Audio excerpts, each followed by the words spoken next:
نحمده ونصلي على رسوله الكريم أما بعد فأعوذ بالله من الشيطان الرجيم بسم الله الرحمن الرحيم قد أفلح من تزكى وذكر اسم ربه فصلى وقال النبي صلى الله عليه وسلم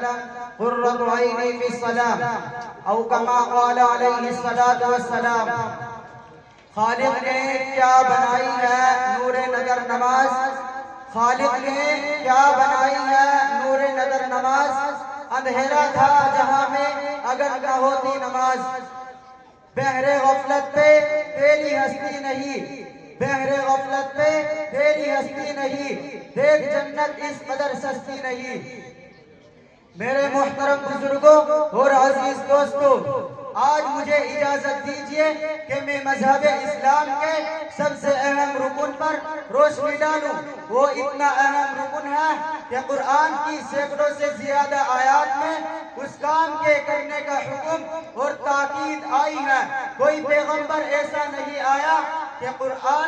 کوئی پیغمبر ایسا نہیں آیا جس کو نماز کا حکم نہ دیا گیا ہو اور اس نے اپنی امت پر اس کو پیش نہ کیا ہو نماز دین کی کسوٹی ہے مسلمان بھائیوں نماز کو اللہ نے دین کے لیے کسوٹی بنایا ہے جو فرق کرتی ہے کون متقی ہے کون شقی ہے کون مسلمان ہے لوگ تو آج اس کو ولی مانتے ہیں جس کے تعویذ سے آرام ملتا ہے لوگوں کی نظروں میں ولی وہ ہوتا ہے جو صاحب کرامت ہوتا ہے لوگ تو اس کو پیر مانتے ہیں جو عورتوں کو لڑکا پیدا ہونے کی بشارت دیتا ہے لوگ تو اس کو اللہ والا مانتے ہیں جو غیب کی باتیں بتلاتا ہے آؤ میں بتاؤں گا کہ ولی کی پہچان کیا ہے آؤ میں بتاؤں گا کہ پیر کس کو مانو گے کتب کس کو مانو گے ابدال کون ہوتا ہے امام کیسا ہوتا ہے یہ کسوٹی جس کو نبی آخر الزمان شہنشاہ دو عالم صلی اللہ علیہ وسلم آسمان سے جا کر لائے ہیں اگر کوئی اس پر پورا اترتا ہے یعنی نماز کی پابندی کرتا ہے پیر بھی بن سکتا ہے خود کو ابدال بھی ہو سکتا ہے لیکن اگر نماز نہیں پڑھتا تو اس کا جبہ قبہ پہننا اور داڑھی رکھنا کچھ کام کا نہیں نبی صلی اللہ علیہ وسلم کا فرمان ہے فرمایا حضور اکرم نے بین العبد و بین الکفر ترک الصلاۃ بندے اور کفر کے درمیان صرف نماز کا فرق ہے بچے کو نماز کا کب حکم دیا جائے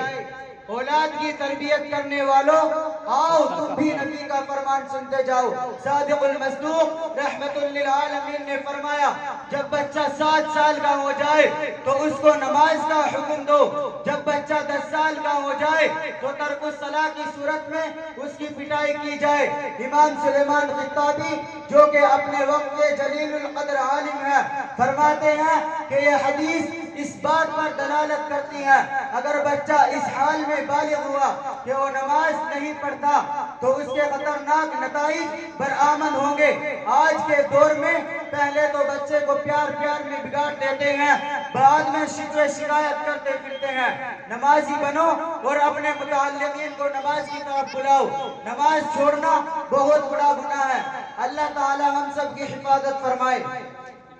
آپ دور نہ جائیے قریب ہی زمانے کا واقعہ ہے فقیہ العصر امام ربانی حضرت مولانا رشید احمد گنگوئی کو آپ جانتے ہوں گے وہ اپنے دور کے مفتی اعظم بھی تھے پورے ہندوستان ہی کے نہیں بلکہ بیرونی ممالک کے استفتاء بھی ان کے پاس آتے تھے جن کے حضرت علمی اور تحقیقی جوابات دیتے تھے موصوف ایک کامیاب مدرس اور استاد کی حیثیت بھی رکھتے تھے اور صاحب عیال بھی تھے ان تمام تر مشاغل کے باوجود نماز کا نہیں بلکہ نماز با جماعت کا اس قدر اہتمام تھا کہ 22 سال تک تکبیر تحریمہ بھی فوت نہیں ہوئی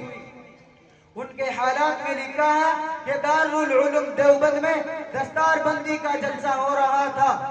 اس میں ایک دن غالباً عصر کی نماز میں ایسا اتفاق ہوا کہ مولانا یعقوب صاحب نماز پڑھانے کے لیے مصلی پر پہنچ گئے اور حضرت گنگوہی کسی عذر کی بنا پر تھوڑی سی تاخیر سے پہنچے جبکہ تکبیر اولا ہو چکی تھی۔ سلام پھرنے کے بعد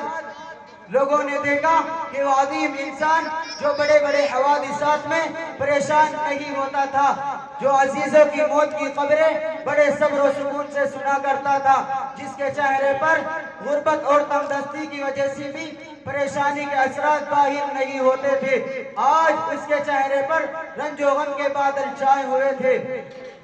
اہل تعلق نے رنج و غم کی کیفیت کو فوراً پہچان لیا۔ پوچھا گیا کہ حضرت اتنے غم زدہ کیوں ہو، کیا حادثہ پیش آ گیا؟ آپ نے بڑے رنج و غم کے ساتھ فرمایا، ہائے افسوس، آج 22 برس کے بعد تکبیر تحریمہ فوت ہو گئی، ڈر رہا ہوں کہیں اسی بات پر میری پکڑ نہ ہو جائے۔ عزیز و دوستو، یہ حالت تھی ہمارے اکابر کی، اور ایک آج ہم ہیں جس کو نماز ہی کی بالکل پرواہ نہیں۔ کس قدر تم پہ گرا نماز کے لیے بیداری ہے، کس قدر تم پہ گرا نماز کے لیے بیداری ہے، ہم سے کم پیار ہے، ہاں نیند تمہیں پیاری ہے، وما علینا الا البلاغ۔